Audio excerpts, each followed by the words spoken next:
우리 지난주에는 녹슨 사랑의 최후라는 제목으로 에스겔 24장의 말씀을 선포했었습니다. 한 주간도 우리의 가마솥의 녹이 벗겨지기를 기도하며 벗겨내며 승리하셨는지요.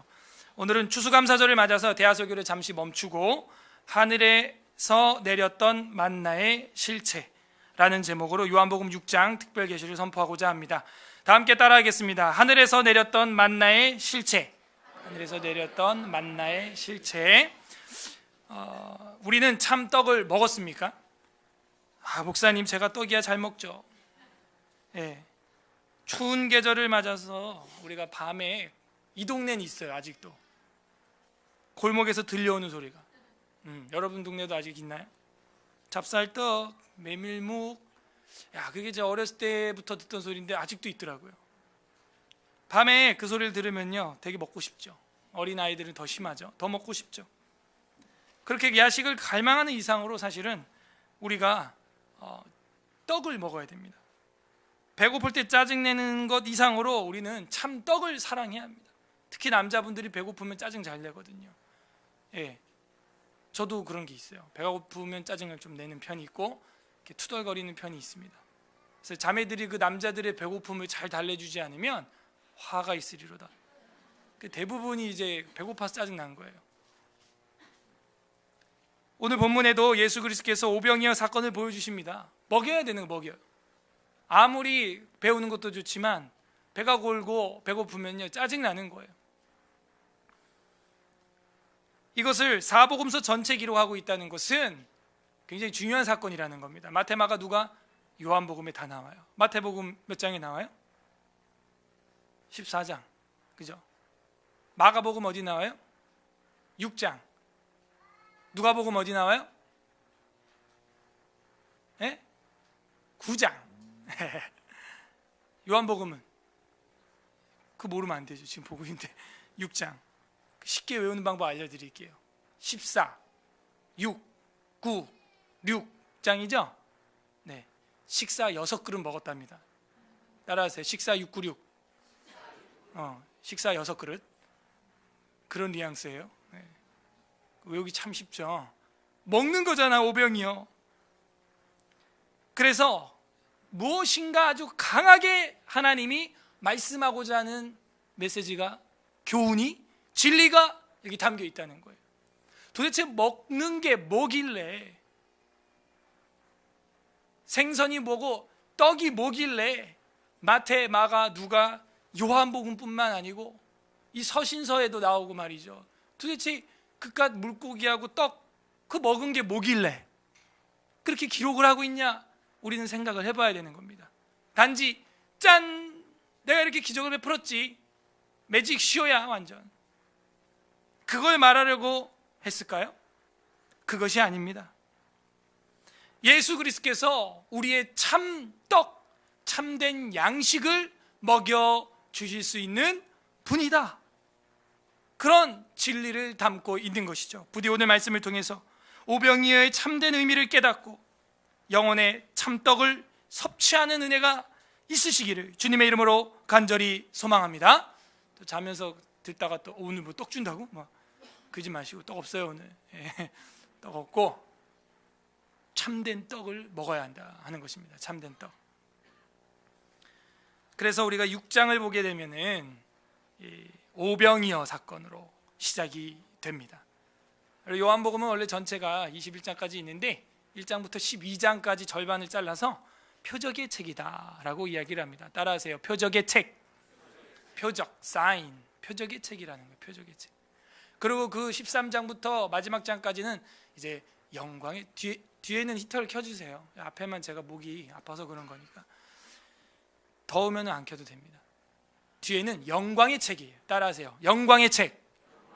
그래서 정확히 나눠져요. 12장까지가 예수님의 그 표적의 책, 예수님이 누구신가, 사인, 세메이온이라고 하는 것들을 계속 보여주시고, 그 다음에 13장 이후부터는 예수님이 이제 영광의 길로 가는 장면, 그런 거를 정확하게 보여줍니다. 그래서 그걸 보면서 우리가 이 요한복음이 뭔가 우리한테 구조학적으로도 메시지를 던지고 있구나, 그걸 알 수가 있어요. 그 중에서 1장은 프롤로그라 그래요. 요한복음 전체의 조감도 비슷한, 그러나 조감도는 아니고 프롤로그라고 하는데, 이 뮤지컬이나 오페라 할 때 제일 처음 서두에서 그 전체의 그 공연의 그 이미지를 보여주는 그런 씬이 있어요. 그걸 프롤로그라고 합니다. 그래서 거기엔 모든 메시지가 요약돼서 다 들어가 있는 거죠.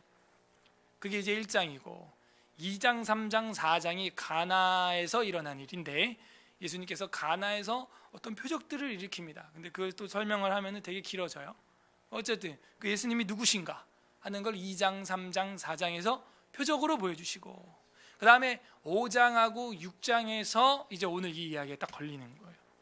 이 5장하고 6장 이제 우리가 보고 그 다음 7장 넘어가는데, 뭘 보여주고 싶은 거냐면 예수님이 누구신가 하는 거, 예수님의 정체성, 예수님의 정체, 거기에 요한복음은 초점을 맞추고 있어요. 초점을.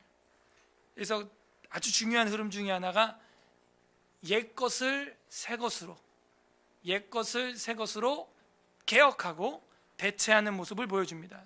예를 들어 볼까요? 가나 혼인잔치에서 물을 뭘로 만들어요? 포도주로 만들죠. 근데 그 물이 어디 담겨 있었어요? 6개 돌 항아리, 유대인들의 예식을 따라 정결식을 하는 데 쓰는 물이라. 자, 그래서 옛것을 예수님이 물을 뭘로 만들었어요? 포도주로 만들었죠. 포도주. 오늘도 우리 포도즙인데, 이거는 그러니까는 뭔가 의미가 있다는 거예요. 성경을 보면 옛것을 이제 새로운 걸로 대체하는데, 그게 뭐냐? 유대교를 예수교로 대체하는 거예요. 자, 2장에 물이 포도주 된 사건 다음에 바로 나오는 게 뭐예요? 예? 모르죠? 안 봐서. 채찍을 만들어서 둘러 엎으시는 장면이 2장에 나와요. 그러면서 예수님이 내가 이 말한다, 이 성전을 헐라. 근데 이 성전은 뭘 가리키는 거래요? 예수님 몸인데 사람들은 모르죠. 그러니까 네가 이렇게 수십 년 동안 지은 성전을 네가 사흘 만에 일으키겠다고 말이 돼? 이런 말을 하면서 끝나는데, 그 나오스라고 하는 헬라어는 뭐냐면 지성소를 이야기해요. 지성소는 뭐냐면 대제사장이 1년에 한 번 들어가는 거예요. 하나님 만나는 유일한 통로예요. 근데 예수님이 그렇게 이야기를 했어요. 그리고 성경은 예수님 몸이라고 가르쳐요. 즉 예수님을 통하지 않고는 지성소로, 거룩한 장소로 하나님께로 갈 수 있다 없다? 없다 하는 그런 메시지를 딱 예수님이 선포하면서 그 오래된 성전을 대체하는, 개혁하고 대체하는 그런 모습. 그 2장 안에만 해도 포도주 사건, 성전을 헐라 사건, 이 두 가지가 들어있단 말이에요. 그래서 예수님은 누구신가? 도대체 저분 어떤 분인데 저런 말을 하느냐? 이런 분위기에서 또 3장, 또 4장, 그죠? 5장에서 걷지 못하는 자 또 고치시고 뭐 이런 장면들 막 계속 나오는 거예요. 도대체 저분은 누구신가? 사마리아 여인과의 대화. 저분은 도대체 누구신가? 그건 대화가 나오는 거예요. 사마리아 여인을 만났을 때도 여자가 뭐라 그래요? 당신 누굽니까? 이러더니 남편을 데려와라. 그러니까 주님 뭐 이런 다음에, 주님 다음에 뭐라 그러냐? 선지자시. 예수님 보고 당신은 선지자십니다. 그러더니 맨 마지막에 호칭이 어떻게 변해요? 메시아시군요. 메시아. 그러니까 그런 걸 보면요, 이 여자, 우물가의 여자, 남편을 5명이나 갈아채던 여자가 예수님을 처음 볼 때 너 누구야? 이러더니 주님 이러더니 선지자 이러더니 마지막에는 메시아, 크리스토스, 메시아다 이런 말을 하고 사마리아 성 가서 전도를 막 하는 거예요. 그 점점점 변하는 거거든요. 예수님의 정체를 발견해 나가고 그야말로 눈을 뜨는 거예요. 눈을 뜨는 거. 그래서 요한복음 1장에 보면 나는 세상의 빛이라 이런 말이 나와요. 그 1장이 프롤로그라 그랬죠. 전체를 보여준다니까요. 거기 다 나와요. 말씀이시다, 빛이시다, 생명이시다. 뭐 요한복음의 중요한 주제는 다 나옵니다. 그 1장에.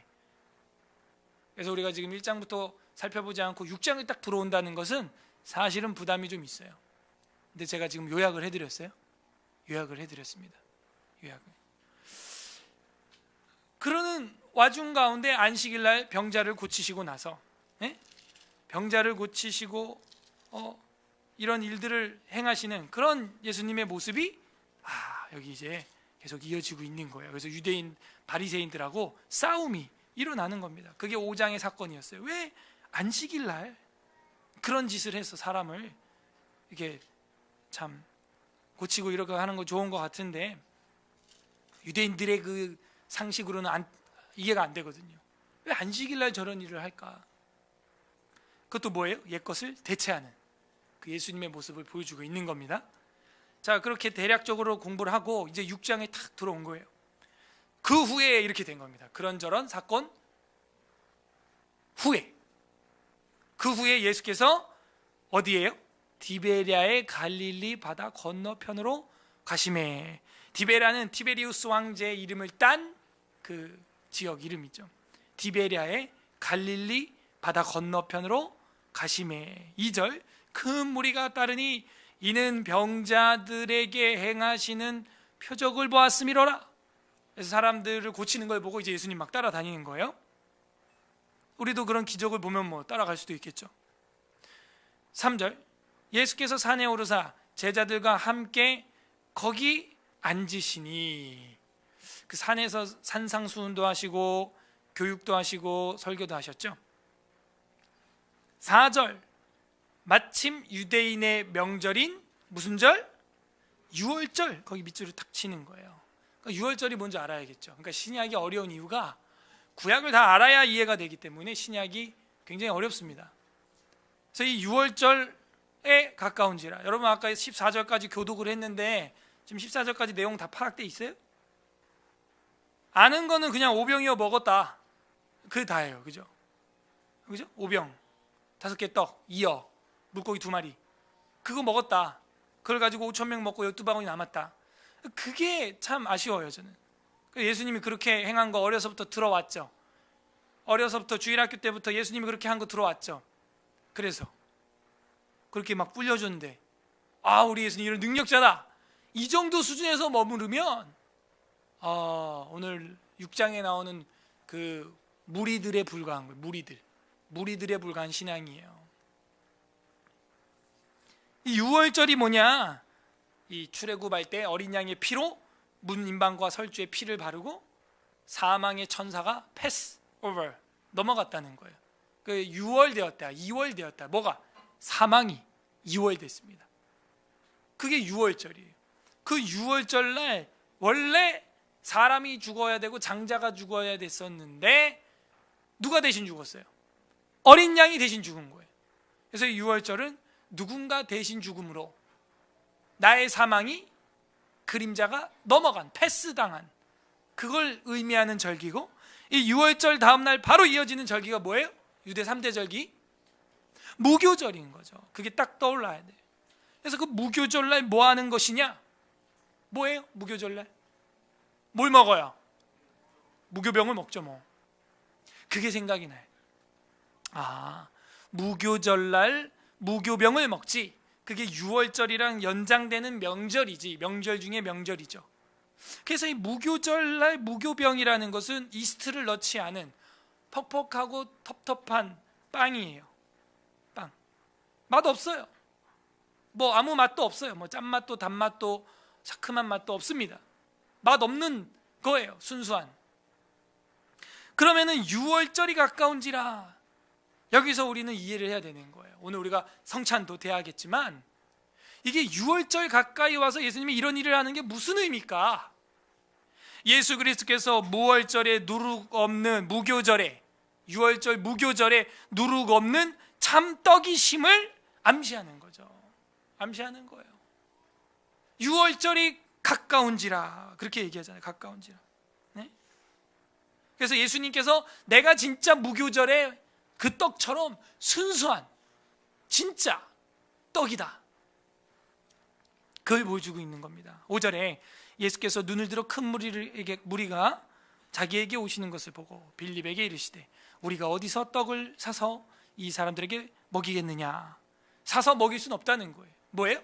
세상의 방법, 세상의 방식으로는 이 많은 사람들을 먹일 수 있고 살릴 수 있는 참된 떡, 참된 양식은 있다 없다? 없다는 걸 빌립이 얘기하죠. 6절에 우리는 이 빌립의 고백이 참 믿음이 없다, 뭐 이렇게 얘기할 수도 있지만 그게 아니고 정상적인 답이에요. 이게 6절에 이렇게 말씀하시면 친히 어떻게 하실지를 아시고 빌립을 시험하고자 하심이니라. 빌립이 대답하되 각 사람이 조금씩 받게 할지라도 200데나리온의 떡이 부족하나이다. 한 데나리온은 하루 품삯이거든요. 그러니까 200데나리온이니까 한 1년치 연봉쯤은 있어야 이 많은 사람들 배부르게 먹일 수 있습니다. 불가능합니다. 그런 이야기죠. 8절에 제자 중에 하나 곧 시몬 베드로의 형제 안드레가 예수께 여짜오되 여기 한 아이가 있어 보리떡 5개와 물고기 2마리를 가지고 있나이다. 그래서 안드레는 여기 한 아이가 있다 이렇게. 이거 가지고 어떤 목사님들은 뭐라 그러냐면 빌립은 믿음이 없고 안드레는 믿음이 있었다. 그게 아니죠. 그냥 빌립은 예수님이 물어보니까 이렇게 해야 먹을 수 있을 겁니다 라고 이제 이성적인 이야기를 바르게 한 거고, 아이가 먹을 걸 갖고 온 거는 안드레한테 준 거죠. 그죠? 그래서 줘가지고 그걸 가지고 왔는데 뭘 갖고 왔다? 보리떡 5개와 물고기 2마리를 가지고 있나이다. 그러나 이것이 이 많은 사람들에게 얼마나 되겠습니까? 안드레도 그렇게 얘기하잖아요. 그러니까 안드레도 뭐 그렇게 믿음이 있거나 뭘 막 기대를 하거나 지금 그런 상태는 아니고, 누구든지 이런 상황에선 참 힘든 이야기예요. 5,000명도 아니고 우리 여기 뭐 100몇 명 모여 있어도 먹을 거 문제 한번 나오면 참 이게 쉬운 일이 아니거든요. 그러니까 뭘 자꾸 확인해 주냐면 제자들을 통해서 예수님이 지금의 상황을 계속 확인시켜 주는 거예요. 불가능하다. 우리의 힘으로, 우리의 능으로 참된 양식을 우리가 취할 수 없다. 그걸 보여주고 있는 거죠. 절망적인 상황인 겁니다. 이때 10절에 예수께서 이르시되 이 사람들로 앉게 하라 하시니 그곳은 잔디가 많은지라. 사람들이 앉으니 수가 5,000명쯤 되더라. 정확하진 않지만 엄청 많더라 그런 얘기입니다. 예수께서 떡을 가지셔서 축사하신 후에 기도하시고 앉아 있는 자들에게 나눠주시고 물고기도 그렇게 그들의 원대로 주시니라. 그들이 원하는 대로 먹고 싶은 만큼 줬다는 거예요. 그러니까 이거는 기적입니다. 신비예요. 신비. 사실은 어떻게 이런 일이 일어날 수 있지? 이런 일은요 구약의 열왕기하 4장에 보게 되면은 우리가 알 수 있죠. 엘리사라고 하는 선지자도 그 기름병 뭐 계속 따르라 하는 그런 이야기 있죠. 구약에 그런 것도 있고, 또 신학생들 먹을 게 없는데 보리 한 포대하고 그 야채 한 포대하고 뭐 곡물 조금 가지고 100명 이 정도 되는 인원을 먹였다. 그런 이야기 나와요. 그건 지금 뭘 보여주냐면 예수님이 그런 엘리사보다도 훨씬 더 강력한 선지자고 하나님의 사람이다. 100몇 명 먹인 게 아니에요. 5,000명 몇십 배 강력한 분이다 라는 것을 지금 보여주고 있는 것입니다. 그래서 축사하신 후에 그렇게 먹였어요.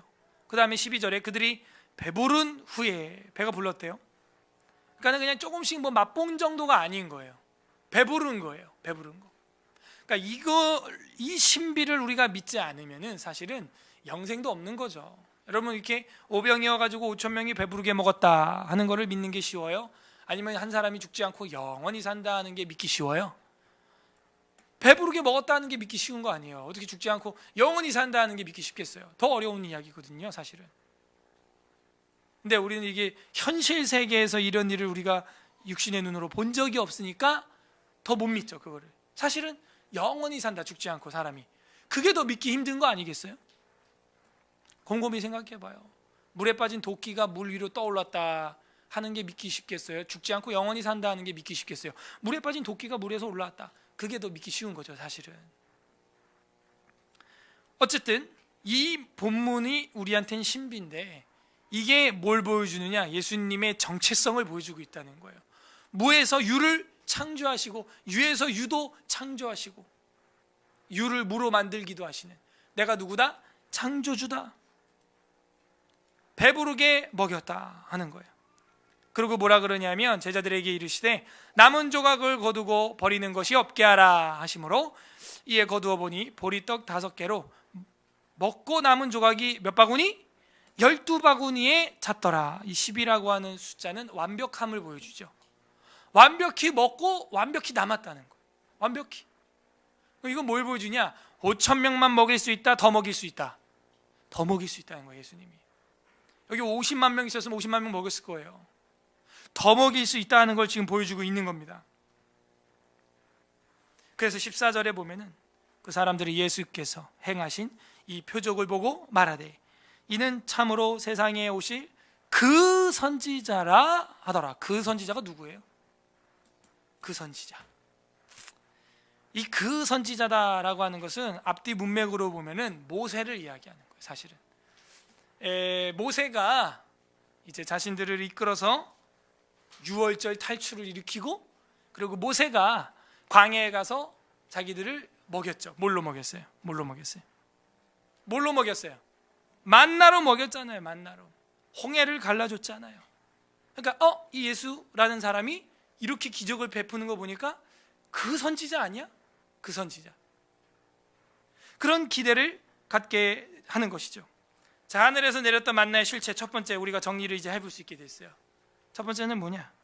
새 유월절의 양식, 무교절의 가장 순수한 떡, 그게 우리 주님이라는 거예요.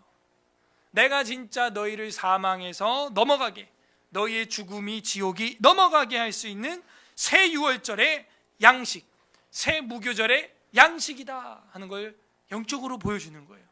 그걸 볼 줄 알아야 되는 겁니다. 그게 하늘에서 내렸던 만나의 실체를 보여주고 있어요. 두 번째는 15절부터 새로운 사건이 이제 나오는데, 16절인데 정확히는 15절에 봐봐요. 그러므로 예수께서 그들이 와서 자기를 억지로 붙들어 임금을 삼으려고 하는 줄을 알았다는. 그러니까 그러므로라는 말은 뭐냐면 그 선지자 아니냐 이랬죠. 그 선지자 누구예요? 모세. 모세는 뭐랬어요?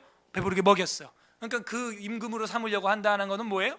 어떤 임금을 원하는 거예요? 이 사람들은 배부르게 먹여주는 임금을 원하는 거예요. 힘과 권력, 능력으로 오는 그런 왕, 메시아를 원하는 거예요. 이게 오해죠. 예수님은 그러려고 온 거예요? 아니거든요. 근데 이런 표적을 잠깐 보여줬더니 그새 예수님을 빵 먹여주는 빵 공장으로 하는 거예요. 공장장으로 하는 거예요. 그래서 자기들 먹여주라고 임금으로 억지로 삼으려고 하니까 어떻게 해요? 다시 혼자 산으로 떠나가십니다.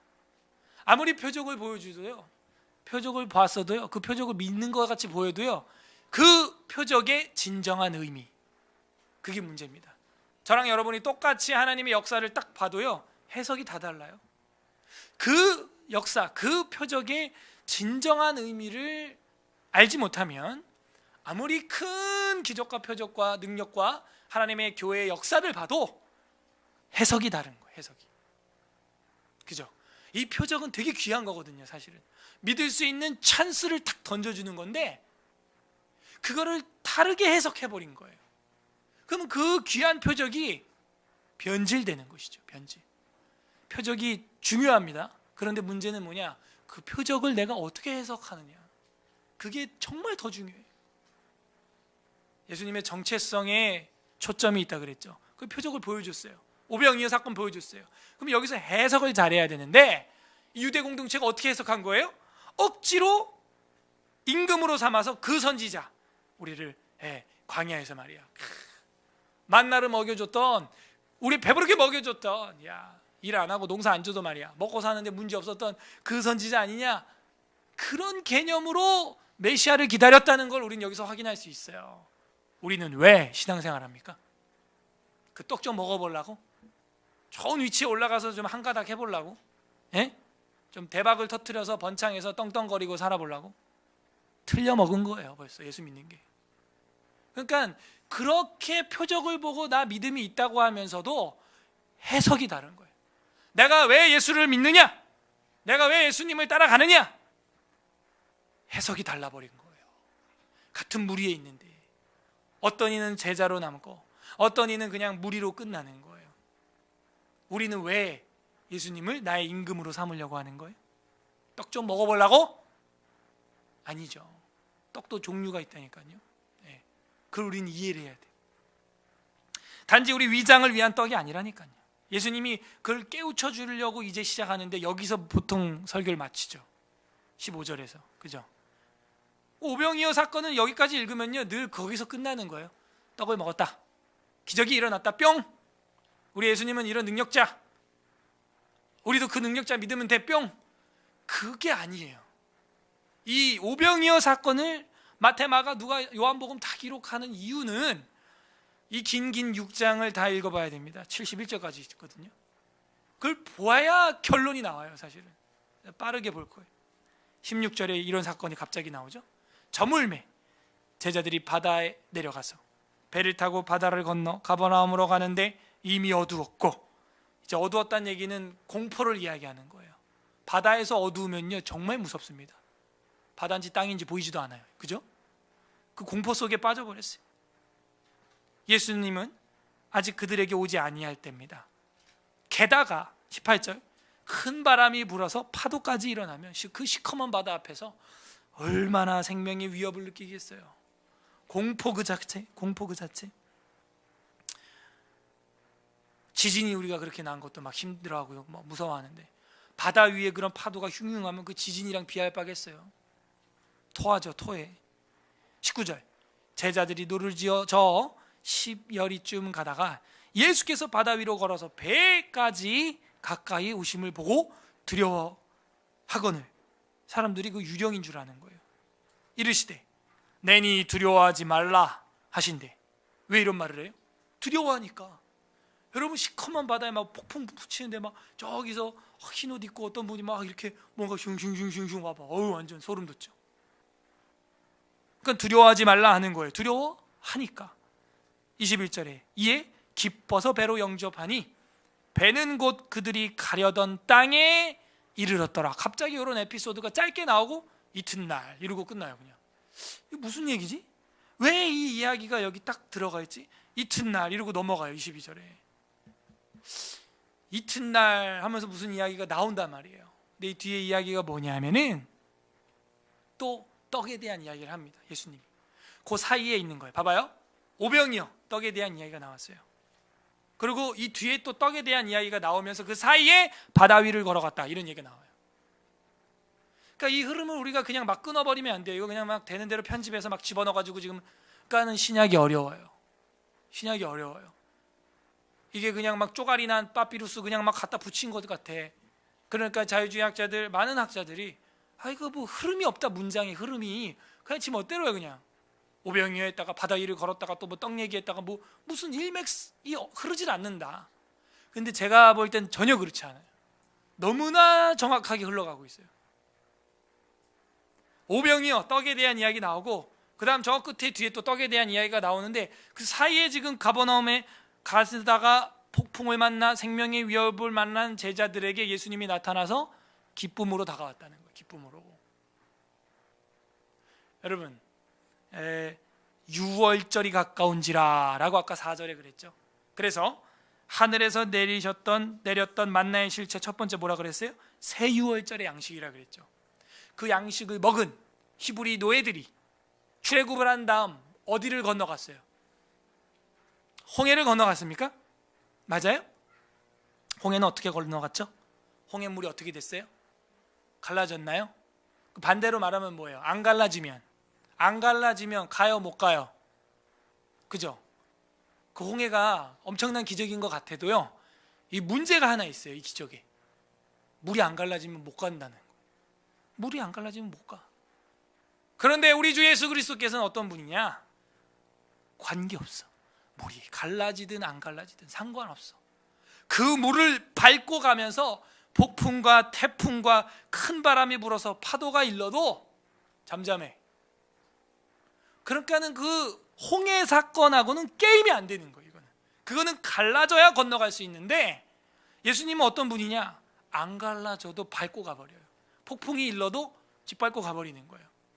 그리고 생명의 위협을 느끼는 검은 바다 위에 있는 제자들에게 뭐가 돼요? 생명 자체가 되어주시는 거예요. 어둠이 이제 뭐가 되는 거예요? 빛이 되는 거예요. 빛이. 제자들이 그 어두워가지고요 두려워하고 있거늘 예수님이 오시니까 기뻐하게 되었다라고 하면서 이 짧은 이야기가 탁 반전으로 끝나잖아요. 그래서 이것도 지금 흐름 속에 있습니다. 유월절 다음 홍해 탈출이에요. 그러면 우리가 하늘에서 내렸던 만나의 실체 두 번째 정리할 수 있습니다. 새 유월절의 양식일 뿐만 아니고 그 다음 단계, 새 출애굽의 실체, 새 출애굽, 새 엑소더스의 실체가 바로 예수님이다 하는 거예요. 따라하세요. 새 유월절, 새 출애굽. 이 두 가지를 우리가 지금 정리했어요. 바다를 가르는 걸 넘어서 발로 밟고 걸어가서 문제를 해결할 수 있는 분이라는 거예요. 세상의 과학적, 창조적, 여러 가지 자연적 법칙을 초월할 수 있는 분이라는 거예요. 이 법칙을 초월할 수 있는 사람은 누구냐? 이 법을 만들고 그 법 위에 있는 사람이에요. 대통령이 옵니다. 트럼프가 오든 카드가 오든 간에 오면요, 모든 신호등이 다 무시당해요. 그죠? 그리고 그냥 검은 리무진이 그냥 확 지나가는 거예요. 그거 보고 우리도 따라서 한번 그냥 신호를 확 지나가봐. 어떻게 될까? 바로 우리는 딱지 날라와. 근데 왜 그 사람들은 논스톱으로 그냥 촥촥촥 시온의 대로 같이 달려갈까요? 법 위에 있는 사람들이에요. 그 사람들이 법을 만든 사람들이고, 그죠? 그렇게 할 수 있도록 법을 또 만든 사람이에요. 내가 갈 때는 길 막히면 짜증나니까 바빠 죽겠는데 뚫려라 그냥. 그러니까 예수님이 부력의 법칙을 초월하고, 그죠? 오병이요, 질량의 법칙을 초월하고, 질량 보존의 법칙을 초월하고, 그 법칙을 초월한다는 건 예수님이 누구시다? 네, 그 법을 만든 분이다. 그 법 위에 계시는 분이다. 그걸 보여주고 있는 겁니다. 홍해의 기적을 연상케 하는 바다 위로 걸어가시는 주님의 모습, 이거는 엄청난 충격적인 신학적 의미를 갖고 있는 겁니다. 홍해를 가른 모세보다 뭐한 분이다? 더 뛰어난 분인데 사람들은 뭐라 그래요? 그 선지자라 그러는 거예요. 그 선지자가 아니야. 그 선지자보다 더 뛰어난 분이라고요. 더 뛰어난 분. 더 뛰어난 분. 그걸 못 보면요, 그냥 빵이나 주는 그런 왕으로 삼으려고 하는 거죠. 22절에 다음 사건이 이제 진행이 되는데, 이튿날 바다 건너편에 서 있던 무리가 배 한 척 외 다른 배가 거기 없는 것과 또 어제 예수께서 제자들과 함께 배에 오르지 아니하시고 제들만 가는 것을 보았더니, 그러나 디베레아에서 배들이 주께서 축사하신 후 여럿이 떡 먹던 그곳에 가까이 왔더라. 또 떡 먹던 그곳에 가까이 왔대요. 무리가 거기서 거기에 예수도 안 계시고 제자들도 없음을 보고 곧 배들을 타고 예수를 찾아가지고 막 여기저기 다닙니다. 가버나움으로 가서 바다 건너편에서 만나 라삐여 언제 여기 오셨나이까 하니, 예수께서 대답하여 이르시되 내가 진실로 진실로 너희에게 이르노니 너희가 나를 찾는 것은 표적을 본 까닭이 아니요 떡을 먹고 배부른 까닭이로라. 근데 이런 것도요, 한 번에 읽으면 사실은요 이해가 안 돼야 돼요. 14절에 봐요. 그 사람들이 예수께서 행하신 뭘 보고 말했대요? 이 표적을 보고 말하되 이는 참으로 그 세상에 오실 그 선지자라 그랬잖아요. 여기는 표적을 보고 말했다고 하잖아요. 그런데 왜 26절에서는 표적을 본 까닭이 아니라고 할까요? 분명히 14절에서는 표적을 보고 그 선지자다 이랬고 임금 삼으려고 했잖아요. 표적을 보고. 근데 왜 여기 26절에서는 표적을 본 까닭이 아니라고 할까요? 표적을 보고 따라온 건데 왜 표적을 보고 온 게 아니고 떡을 먹고 배부른 까닭이다, 왜 이렇게 말할까요? 14절에서 표적을 보고 말하되 이는 참으로 세상에 오실 그 선지자다, 표적을 보고 무리가 평가를 한 거라고요. 근데 왜 26절에는 표적을 본 까닭이 아니라고 예수님은 평가절하 하냐 이거죠. 표적을 봤습니다. 봤는데 아까 제가 설명해 드렸어요. 해석이 다른 거예요. 표적을 봤죠, 오병이요. 그걸 보고 뭔가 해석이 정확히 나와야 되는데 그냥 모세처럼 우리를 배고픔에서 달래줄 그런 사람이다, 그 정도로 해석을 한 거예요. 그러니까 예수님이 진정한 표적의 의미, 진짜 이 표적의 의미를 너희가 알고 날 따라오는 까닭이 아니고 떡 먹고 배불러서 왔다. 단지 너희 예수 믿는 이유가, 교회 나가는 이유가, 주일날 빠질 수 없는 이유가, 이거 빠지면 나 뭔가 안 될 것 같으니까, 주일을 뭔가 어기면은 내 사업이, 내 결혼 생활이 내 진로에 어떤 문제가 생길까 봐. 반대로 말하면 뭔지 알아요? 내가 주일 나오는 이유는 그 잘 되기 위해서 나온다는 거예요. 물론 그것도 잘 돼야겠지만 그러면은 그 선지자로 아는 거예요. 예수님을 그냥 떡이나 주는 분으로 아는 거예요. 그래서 오늘날 우리가 교회 나왔습니까? 그래서 오늘 우리가 추수감사절 어길 수 없어서 나온 거예요? 아니거든요. 그렇게 나왔다면 우리는 표적을 본 까닭으로 진정한 표적의 까닭을 알지 못한 채 그냥 떡을 먹으려고 나온 거죠. 27절 다 같이 읽겠습니다. 시작. 썩을 양식을 위하여 일하지 말고 영생으로 양식을 위하여 하라. 이 양식은 인자가 너희에게 주리니. 인치신 자니라. 정답을 알려줬어요. 예수님이. 너네가 썩을 양식을 위해서 날 따라왔구나. 썩을 양식을 위하여 일하지 말고 영생하도록 있는 양식을 위하여 하라. 이거 어디서 많이 본 뉘앙스? 이사야서. 그죠? 너희가 양식이 아닌 것을 위하여, 배부르게 하지 못할 것을 위하여 헛수고하는도다. 그런 얘기를 했죠. 예수님 뭐라 그러냐? 양식을 위해서 하긴 하는데 너희도 썩을 양식을 위해서 하는구나. 예수님도 이렇게 얘기하시는 거예요. 그래서 썩을 양식을 위하여 하지 말고 영생하도록 있는 양식, 영원한 양식을 위해서 좀 일을 하면 안 되겠니? 꼭 그 모세가 줬던 그 만나, 그거 떡, 그거 때문에 꼭 따라와야겠어? 사람이 떡으로만 사는 것도 아닌데. 이 양식은 인자가 너희에게 주리니, 인자는 아버지 하나님께서 인치신 자라. 인자? 예수님이 그 양식을 준다고? 인자가 너희에게 주리니 그랬잖아요. 오병이어 말고 또 뭐 맛있는 것도 주나 보네? 또 귀가 번뜩하는 거예요. 28절에 그들이 묻되 우리가 어떻게 하여야 하나님의 일을 하오리까? 29절 예수께서 대답하여 이르시되 하나님께서 보내신 일을 믿는 것이 하나님의 일이니라. 믿는 것, 믿는 게 문제예요. 이 표적을 믿어야 됩니다. 우리는. 그럼 이 표적이 참된 의미가 뭘까요?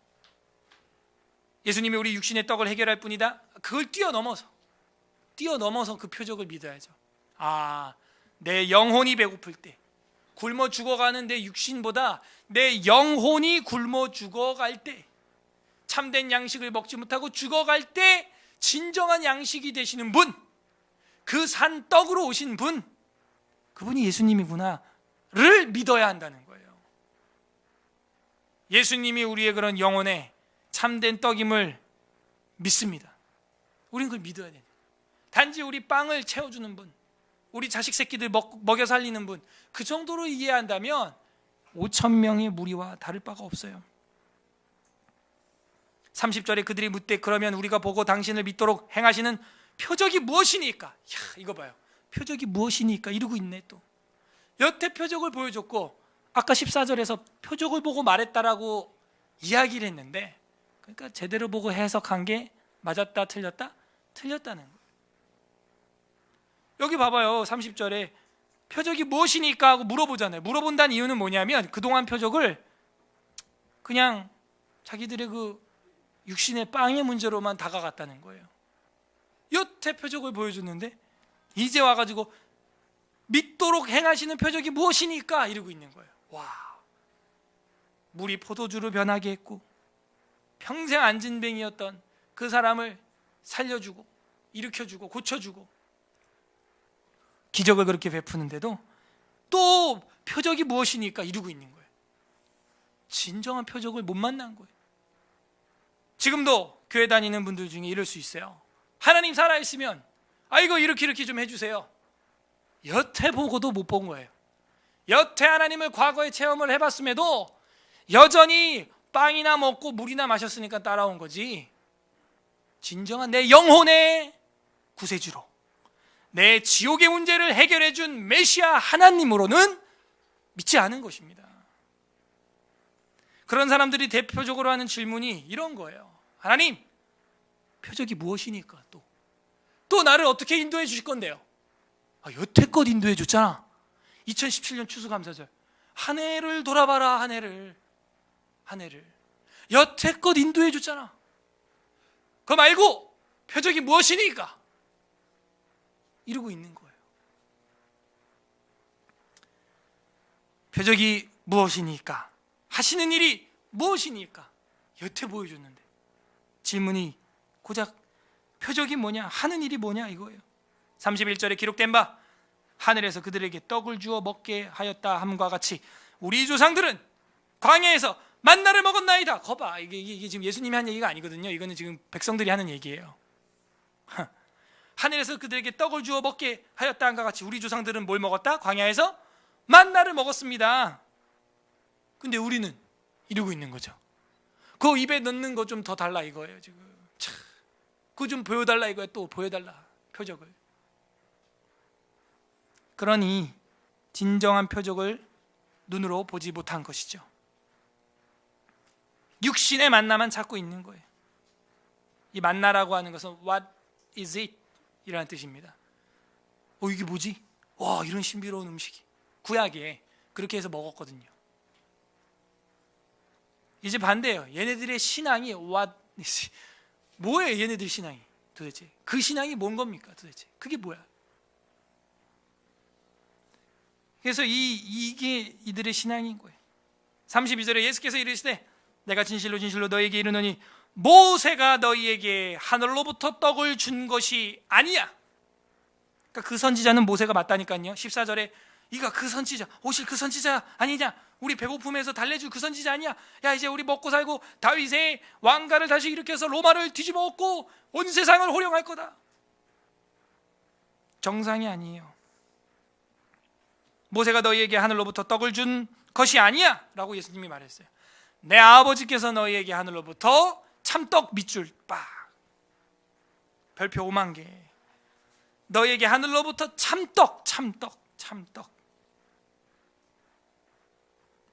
참떡을 주셨다. 이 참이라고 하는 말이 들어가 있죠. 알레티노스라고 하는 건데 참, 알레티노스. 이 참이라는 말은 정확한, 진정한 이런 뜻이에요. 떡을 주었다. 33절 하나님의 떡은 하면서 이제 그 떡이 뭐냐 이제 나오는 거예요. 33절에 다 같이 33절 보세요. 하나님의 떡은 뭐래요? 하늘에서 내려 세상에 생명을 주는 것이니. 좀 더 정확하게 그들이 이르되 주님 이 떡을 항상 우리에게 주셔서 계속 먹는 건 줄 알아. 얘네는 자꾸 먹는 쪽으로 가는 거예요. 찹쌀떡 자꾸 떡 달래. 자, 35절 다 같이 읽어보겠습니다. 35절이 너무 중요합니다. 35절 시작. 예수께서 이르시되 나는 생명의 떡이니 내게 오는 자는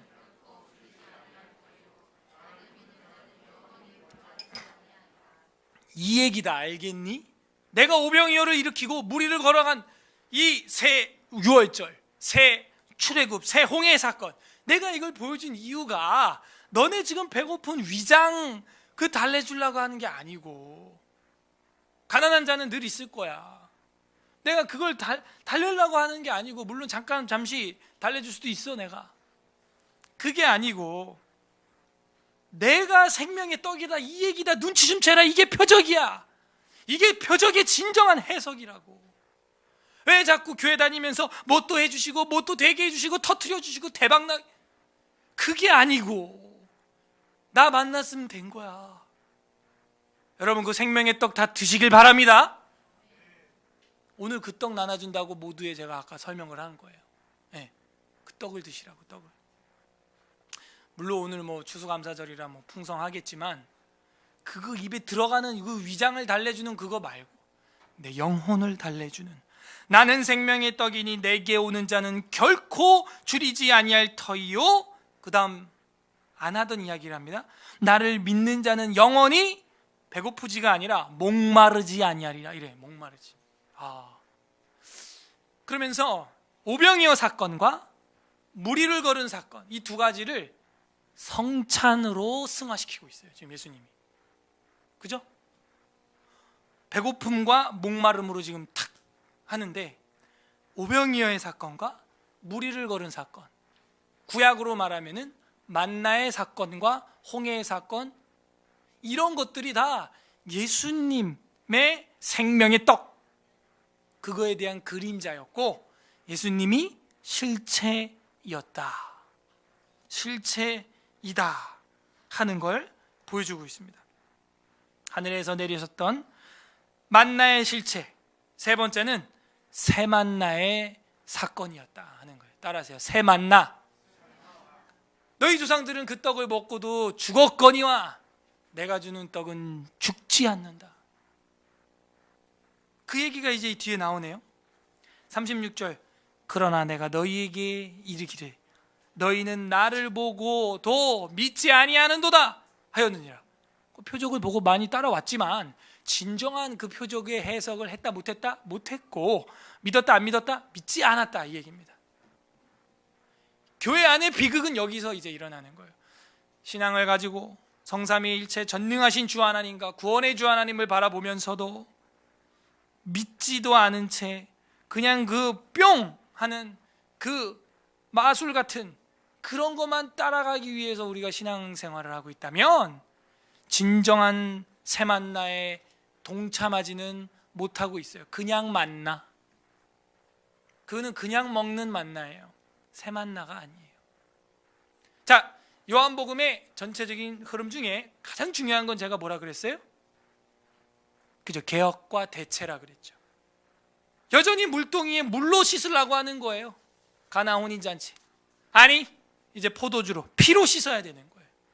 여전히 성전에서 뭔가 신비롭게 변화되고, 아니, 나로 말미암지 않고는, 예수님으로 말미암지 않고는 안 된다는 거예요. 이제는 새로워져야 됩니다. 이것이 진정한 개혁이요, 진정한 갱신인 거예요. 너희가 보고도 믿지 아니한도다. 37절, 아버지께서 내게 주시는 자는 다 내게로 올 것이요 내게 오는 자는 내가 결코 내쫓지 아니하리라. 저랑 여러분이 진정한 택자고 성도라면 오늘 이 자리에 아버지 하나님께서 초청해 주신 줄로 믿습니다. 그렇지 않고는 이 자리에 와 있을 수가 없다는 거예요. 이 좋은 날 놀러 가고 단풍 구경 가고 놀아야지. 아버지가 택했기 때문에 왔고 나는 그 한 명도 내쫓지 않을 거야. 38절, 내가 하늘에서 내려온 것은, 자, 이 표현이 되게 중요해요. 만나가 땅에서 솟았어요? 바다에서 올라왔어요? 에? 구약에 어디서 내려왔어요? 하늘 위에서 내려왔다는 거예요. 근데 예수님이 이렇게 표현하잖아요. 내가 하늘 위에서 내려왔다. 38절, 내가 하늘에서 내려온 것은 내 뜻을 행하려 함이 아니요 나를 보내신 이의 뜻을 행하려 함이니라. 나를 보내신 이의 뜻은 내게 주신 자 중에 내가 하나도 잃어버리지 아니하고 마지막 날에 다시 살리는 것이니라. 와우, 이 만나는, 이 떡은 어떤 떡이냐? 먹으면은 마지막 최후의 심판 때도 살아나는 그런 양식인 거예요. 우리가 오늘 먹는 양식은 점심시간에 먹으면 저녁에 또 먹어야 됩니다. 먹고도 죽어요, 결국에는. 근데 예수님의 이 산떡, 예수님의 이 떡은요, 한 번만 먹으면 마지막 날 최후의 심판 날에도 소성케 되는 것입니다. 살아나는 거예요. 엄청난 뜻이 여기 담겨 있어요. 마지막 날에 다시 살리는 것이니라. 40절, 내 아버지의 뜻은 아들을 보고 믿는 자마다 영생을 얻는 이것이니 마지막 날에 내가 이를 다시 살리리라 하시니라. 자기가 하늘에서 내려온 떡이라 하심으로 유대인들이 예수에 대하여 수군거려. 왜 수군거리냐? 믿지 않았던 거예요. 그냥 단지 그 선지자처럼 빵이나 먹여주는 그런 분으로 알았지 메시아로 믿지는 않았다는 얘기예요. 그 우물가의 여인은요, 믿었거든요. 당신 누굽니까? 주님? 선지자? 메시아입니다. 그리고 영원히 목마르지 않는 생수를 주셔서 우물가의 여인은 그 생수를 마셨죠. 사마리아를 다 전도했습니다. 그 얘기를 예수님이 하잖아요. 나를 먹어라. 영원히 배고프지 않고 목마르지 않을 거다. 사마리아 여자는 먹는데, 바로 앞에 장에서 4장에서 너네는 왜 모르냐? 이렇게 내가 먹였는데, 기적을 베풀고 표적을 베풀었는데. 그래서 수군거리는 거예요. 42절, 이르되 이는 요셉의 아들 예수가 아니냐? 육신의 아들이라는 거예요. 그 부분은 우리가 아는데 말이야, 자기가 지금 어찌하여 하늘에서 내려왔다고 하느냐? 여태 표적을 봤는데 안 믿었던 겁니다. 빵 공장장인 줄 알았나 봐요.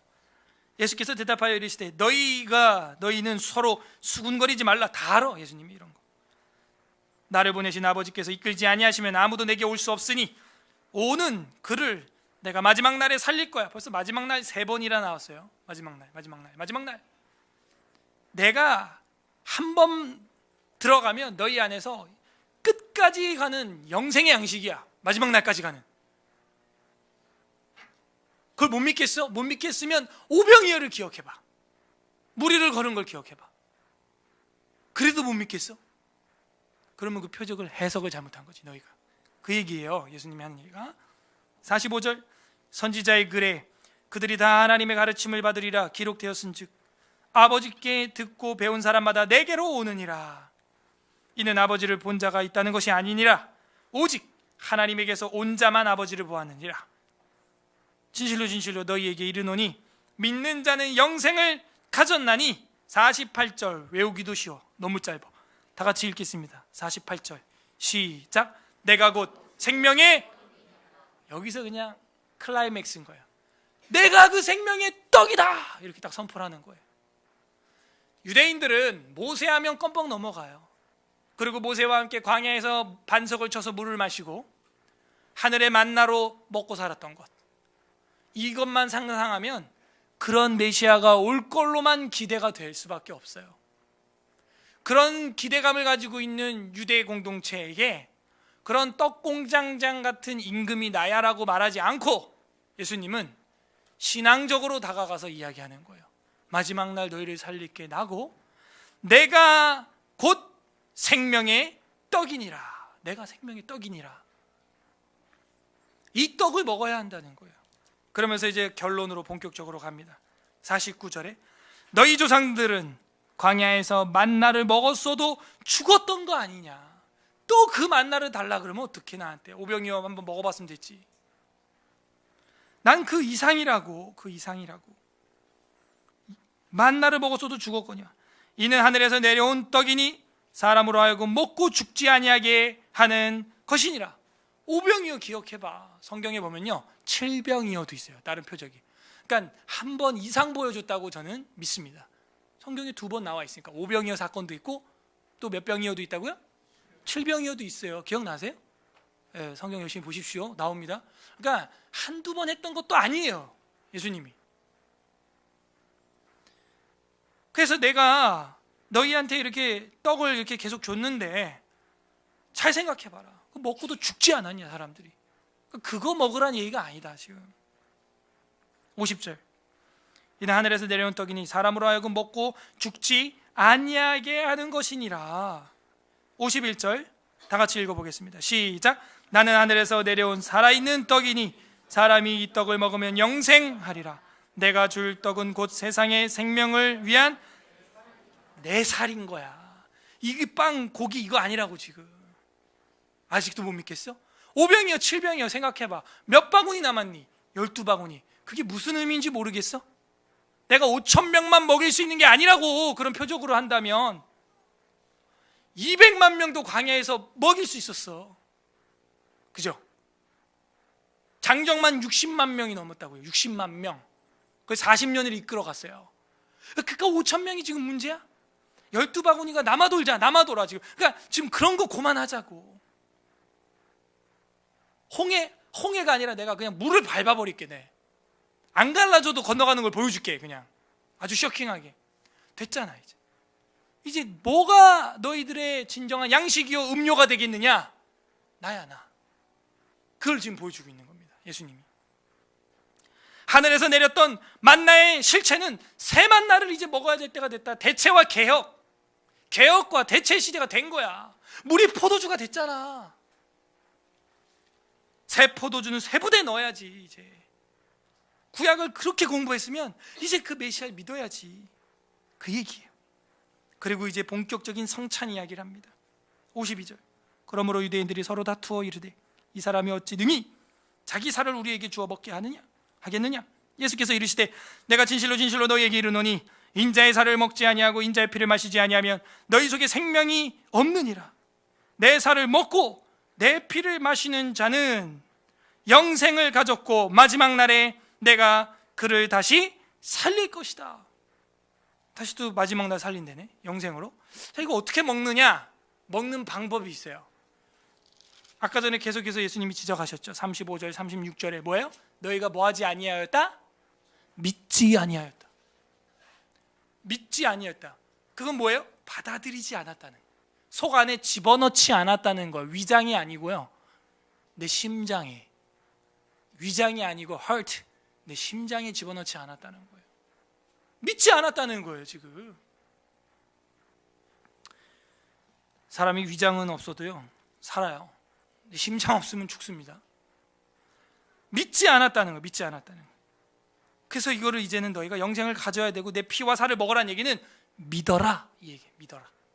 내가 진짜 양식이고 음료다. 55절 다 같이 읽겠습니다. 55 시작. 내 살은 참된 양식이요 내 피는, 정답을 다 알려주는 거예요. 이거야. 그 빵이랑 고기 그게 문제가 아니라고. 그거는 뭐 몇 년을 먹일 수 있어. 내가 그거 그래, 내가 한 100년 먹였다 치자.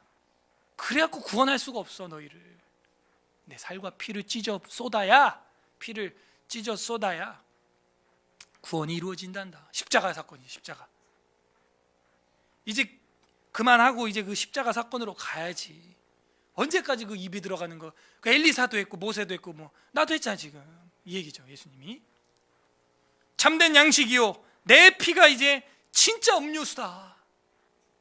내 살을 먹고 내 피를 마시는 자는 내 안에 거하고 나도 그 안에 거하나니 살아계신 아버지께서 나를 보내심에 내가 아버지로 말미암아 사는 것 같이 나를 먹는 그 사람도 나로 말미암아 살리라. 또 이야기합니다. 58절에 이것은 하늘에서 내려온 떡이니 조상들이 먹고도 죽은 그것과 같지 아니하여 이 떡을 먹는 자는 영원히 살리라. 이제 믿음으로 이게 보여야 되는 거죠. 이 말씀은 예수께서 가버나움 회당에서 가르치실 때 하신 말씀입니다. 제자 중이 여럿이 듣고 말하되 야, 이거 어렵다. 어떻게 우리가 그의 살과 피를 먹냐. 우리야 이제 십자가 사건 이후에 신약교회를 살아가니까 이해가 되는데 아직 이 당시 예수님 십자가에 못 박히지 않았기 때문에 무슨 개념인지 아직 이해가 안 되는 거예요. 어렵죠. 어렵도다. 누가 들을 수 있냐. 진짜 저 살을 물어 뜯어 먹으란 얘기인지 피를 짜서 마시란 얘기인지 식인종이 되란 얘기인지. 61절 예수께서 스스로 제자들이 이 말씀에 대하여 수군거리는 줄 아시고 이르시되 이 말이 너희에게 걸림이 되느냐. 그러면 너희는 인자가 이전에 있던 곳으로 올라가는 것을 보면 어떻게 할래? 무슨 얘기야? 내가 죽었다 부활하는 거 보면 너네 어떻게 할래? 살리는 것은 영이니 육은 무익한 것이야. 내가 너희에게 이른 말이 영이요 생명이야. 무슨 말이요? 말씀. 태초에 말씀이 계시니라. 내가 이른 말, 이게 영이고 생명이니까 이 말을 믿어라. 그럼 이 말씀을 믿어라. 이 얘기예요. 못 믿어 지금. 수군거리고 의심해. 우리도 교회 생활하고 신앙생활 하는데 가끔 의심의 안개가 낄 때는요 계속 성경을 봐야 돼요. 읽어야 돼요. 그래야 믿음이 생기지. 안 그러면 안개 속을 헤매듯 검은 바다 위에서 파도를 폭풍을 만나듯 두려움에 쌓여서 신앙이 막 흔들립니다. 내가 이른 말이 영이고 생명이다. 영적인 게 뭐냐? 하나님 말씀이에요. 생명이 뭐냐? 하나님 말씀이라는 거예요. 살리는 것은 영이야. 그 영이 뭐다? 말씀이라는 거. 프롤로그에 다 나오죠. 말씀이 육신이 되어 우리 가운데 거하심에 그를 보니 아버지 독생자의 영광이요 은혜와 진리가 충만하더라. 그러니까 1장이 되게 중요합니다. 다 나와요. 거기에 대해 이야기가. 64절 꽤 길게 왔는데 그러나 너희 중에 믿지 아니하는 자들이 있다. 믿음의 문제입니다. 하시니 이는 예수께서 믿지 아니하는 자들이 누구며 자기를 팔자가 누구인지 처음부터 아심이려라. 또 이르시되 그러므로 전에 너에게 말하기를 내 아버지께서 오게 하여 주지 아니하시면 누구든지 내게로 올 수 없다 하지 아니하냐. 66절에 이제 이 반응이 중요한데 이게 우리 반응이 돼야 돼요. 그때부터 그 제자 중에 많은 사람이 떠나가고 그와 함께 다니지 아니했더라. 그러니까 표적을 진짜 믿지 않은 겁니다. 다 도망갔어요. 67절에 예수께서 12제자에게 이르시되 너희도 가려느냐? 시몬 베드로가 대답하되 주님 영생의 말씀, 태초의 말씀이 계시니라. 영생의 말씀이 여기 계시오니 주께 있사오니 우리가 누구에게로 가오리까? 우리가 주는 하나님의 거룩하신 자이신 줄을 믿고 알았사옵나이다. 제자들은 믿었네요. 12명 고작 12명은 믿었어요. 5,000명 다 도망갔어요. 70절 예수께서 대답하시되 내가 너희 12를 택하지 아니하였느냐? 그러나 너희 중에 한 사람은 마귀니라 하시니 이 말씀은 가룟 시몬의 아들 유다를 가리키심이라. 그는 12 중 하나로 예수를 판 자라. 야, 5,000명 중에 다 도망가고 12명 남았는데 그 중에 한 명은 또 예수님 팔아먹을 사람, 남은 건 11명밖에 없다는 거예요. 진정한 믿음의 사람은 이렇게 극소수고 택자는 적다는 것을 예수님이 말하고 있어요. 오늘 말씀을 정리하겠습니다. 6월절 순수한 떡으로 우리에게 오신 예수님, 새 출애굽을 하시게 하시는 예수님, 새 만나로 먹이사 5,000명이 넘는 인류 수십억을 먹을 수 있는, 수백억을 먹을 수 있는 그 산떡으로, 산음료로 오신 예수님이라는 거예요. 하늘에서 내렸던 만나의 실체, 첫 번째 새 6월절의 양식입니다. 두 번째 새 출애굽의 실체예요. 바다를 가르는 정도가 아니라 짓밟고 건너갈 수 있는 분이라는 겁니다. 하늘에서 내렸던 그 만나, 구약에 보였던 그 만나의 실체. 세 번째는 예수님이 진정한 새 만나다 하는 걸 보여주는 겁니다. 그래서 바울은 고린도 서신에서 이런 말을 하는 거죠. 내가 너희에게 전하는 것은 주께 받은 것이니 곧 주 예수께서 잡히시던 밤에 떡을 떼사 축사하시고 떼어 이르시되 이것은 너희를 위하여 위하는 내 몸이니 이것을 행하여 나를 기념하라 하시고 식후에 또한 그와 같이 잔을 가지시고 이르시되 이 잔은 내 피로 세운 새 언약이니 이것을 행하여 마실 때마다 나를 기념하라 하셨으니 너희가 이 떡을 먹으며 이 잔을 마실 때마다 주의 죽으심을 그가 오실 때까지 전하는 이것이니라. 이게 고린도전서 11장 26절이에요. 한번 따라해 보세요. 주의 죽으심을 그가 오실 때까지 전하는 것이니라. 오늘 우리가 성찬을 대할 때 사실은 이거를 대하고 기념한 다음 그냥 끝나는 게 아니에요. 이 영생의 양식, 육신의 양식, 찹쌀떡, 메밀묵보다 더 사모하면서 이 양식을 전해야 하는 겁니다. 웨스트민스터 신앙고백서 제29장 성찬이라고 하는 파트가 있어요. 따로 거기 보면 이런 말이 있어요. 우리 주님 예수께서는 그가 잡히시던 날 밤에 그의 몸과 피로 세우신 성례 곧 성찬을 제정하여 그의 교회에서 세상 끝날까지 지키도록 하셨는데 이는 그가 죽으심으로 자신을 친히 희생제물로 드린 것을 영구히 기념케 하시고 참신자들에게 그 희생이 주는 모든 은혜들을 보증하시며 그 안에서 그들이 영적인 양식을 먹고 성장하게 하기 위해서다. 영적인 양식을 먹고 성장하게 하기 위해서다. 그래서 오늘 우리가 성찬을 대하는데 지난번엔 세례를 했잖아요. 세례는 예수 그리스도와의 연합의 시작이에요. 시작. 오늘 성찬은요 세례 입교한 분들만 하는데 예수 그리스도와의 연합의 시작이 아니고 예수 그리스도와의 연합의 계속, 이걸 보여주는 거예요. 그래서 우리는 세례와 성찬 딱 두 가지가 있습니다. 세례가 뭐라고요? 예수 그리스도와의 연합의 뭐? 시작. 성찬이 뭐라고요? 예수 그리스도와의 연합의 뭐? 계속. 그걸 알고 여러분이 교회를 다니시고 이 성찬을 대해야 돼. 아, 내가 예수 그리스도의 생명 안에 그 안에 계속해서 교제하고 있음을 확인하는 것. 이것이 잔과 떡을 우리가 대하는 자세여야 하는 것입니다. 예수 그리스도께서 우리의 영원한 영적인 양식이 되시고 성장시키시는 분이시다. 오늘 어떤 하나님 마음이 담겨 있나요? 출애굽 광야의 만나가 아니라 성자 하나님의 살과 피로 5,000명 아니 200만 명 아니 수백억의 택자들을 먹이시고 살리시고 싶어 하시는 하나님 마음이 담겨 있는 거예요. 재난당한 사람들 보게 되면 어떤 마음 들어요? 지난번에 불이 나가지고 전소된 그 교회를 위해서 모금하자고 제가 글을 올렸더니 많은 분들이 도와주시고 복지팀도 많이 도와줬어요. 그런 마음이 생기는 게 인지상정이에요. 이번에 지진 난 사람들 보면 어때요? 남일 같지가 않죠.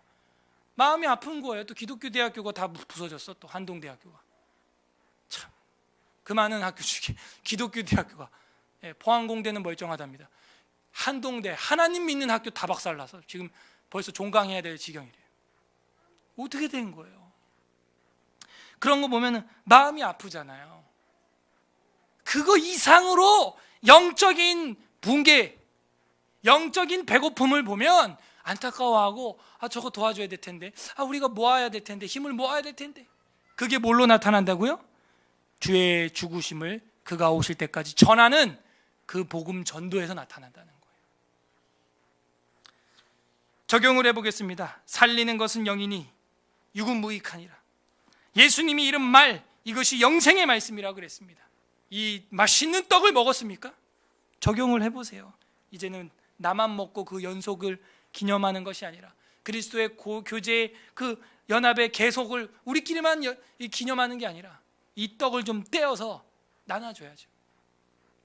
맛집을 갔다 와도 홍보하고 막 입에 침이 마르도록 여기 가면 맛있고 진정한 양식, 이걸 우리가 이제는 전해야 되는 겁니다. 주의 죽으심을 그가 오실 때까지 전하는 것이니라. 왜 우리끼리만 먹고 마냐 이거예요. 끝맺겠습니다. 우리 주님 예수 그리스도께서는 이제는 그의 영이신 성령님을 통하여 교회들을 향해 이렇게 말씀하십니다. 우리 오늘 마지막 성경 요한계시록 2장 16절 다 같이 보겠습니다. 요한계시록 2장 16절 17절 보고 마치겠습니다. 계시록 2장 16절 17절 신약성경 요한계시록 2장 16절 17절 401페이지 두 절 우리 한 목소리로 읽겠습니다. 시작. 그러므로 회개하라. 그리하지 아니하면 내가 네게 속히 가서 내 입의 검으로 그들과 싸우리라. 귀 있는 자는 성령이 교회들에게 하시는 말씀을 들을지어다. 이기는 그에게는 내가 감추었던 만나를 주고 또 흰 돌을 줄 터인데 그 돌 위에 새 이름을 기록한 것이 있나니 받는 자밖에는 그 이름을 알 사람이 뭐라 그래요? 그러므로 회개하라. 그렇지 아니하면 내가 속히 와서 내 입의 검이 뭐냐면 말씀의 검이에요. 아까 예수님 뭐라 그래요? 내가 이른 말이 곧 영이요 생명이라 그랬죠. 회개하지 아니하면 그 말씀이 너희를 재판할 거야. 내 입에서 나간 검, 칼 같은 말씀이. 귀 있는 자는 성령이 교회들에게 하시는 말씀을 들어라. 이기는 그에게는 내가 감추었던 뭘 준대요? 만나. 그게 뭘까요? 감추었던 만나. 그게 뭘까요? 영생이에요. 영생. 영원한 생명의 떡. 생명의 양식을 주겠다는 겁니다. 우리가 야식을 갈망하는 것 이상으로, 배고플 때 짜증내는 것 이상으로 우리는 참떡을 갈망해야 되고, 예수님과 교제하지 못하고 성경을 못 보고 기도를 못하면 짜증이 나야 됩니다. 배고플 때 짜증나는 것 이상으로 말이죠. 영이요 생명이신 말씀을 듣지 못하고 예배를 드리지 못하고 설교를 듣지 못하면 짜증이 나야 되는 거예요. 예배 시간이 졸리고 집중 못하면 내가 왜 이러냐, 이 맛있는 시간에 내 스스로 짜증이 나야 되는 겁니다. 성경을 거시적으로 배우지 못하고 통전적으로 배우지 못하면 답답함을 느껴야 되는 거예요. 단지 오병이요 배부르게 할 수 있는 분이다, 그게 아닙니다. 길고 힘들었지만 6장 전체를 봤어야 하는 거예요. 또한 반대로 성경을 세밀하게 미시적으로 맛보고 배우지 못한다면 또 영적으로 짜증과 답답함을 느껴야 되는 거예요. 이단과 사이비를 만났을 때 말 못하는 장애인이 된 듯한 내 모습을 보면 답답해하고 짜증내야 되는 겁니다. 왜 내가 이 정도밖에 안 되냐. 배고플 때 짜증난 것보다 12배는 12광주리 이상은 더 짜증나야 돼요. 교회를 몇 년을 다녀도 1년 2년이 지나도 한 명을 전도하지 못하고 생명의 떡을 전하지 못하는 내 모습을 보면 맛집 못 가서 길 잘못 들어서 짜증내는 것보다 남편한테 내비게이션 똑바로 봐, 눈을 어디다 둔겨, 거기 맛집 줄 5개 따 지금, 그보다 더 짜증이 나야 되는 거예요. 부디 예수 그리스도의 살과 피로 성찬을 하시고 영원히 줄이지 않는, 영원히 목마르지 않는 서울에서라교회 성도님들 되시기를 주님의 이름으로 간절히 소망합니다. 우리는 참떡을 먹었습니까? 우리 다 함께 기도하겠습니다. 이 시간 말씀을 생각하면서 첫 번째, 육신의 떡이나 먹고 표적이나 보려고 신앙생활하고 성경 보고 기도했던 거 용서하여 주시옵소서. 하나님, 우리가 육신의 떡 때문에 교회 다녔다면 주님 용서하여 주시옵소서. 두 번째로, 이제는 새 유월절, 새 출애굽, 새 만나에 예수 그리스도를 보내주신 주님, 우리가 이 성찬을 대할 때 그 새 유월절, 새 출애굽, 새 만나의 감격과 감사가 넘치게 하여 주옵소서. 그리고 감사드립니다. 감사 기도하시길 바라고, 세 번째로는 이 새 만나의 사건을 우리 사랑하는 이웃들에게, 지인들에게 이 사랑의 떡을 떼어서 나누게 하여 주시옵소서. 우리 세 가지 회개와 간구와 결단하는 기도 올려드리겠습니다. 다 같이 기도하겠습니다. 하나님 아버지, 육신의 떡이나 먹고 육신의 문제를 위하여 우리가 그 표적 때문에 신앙생활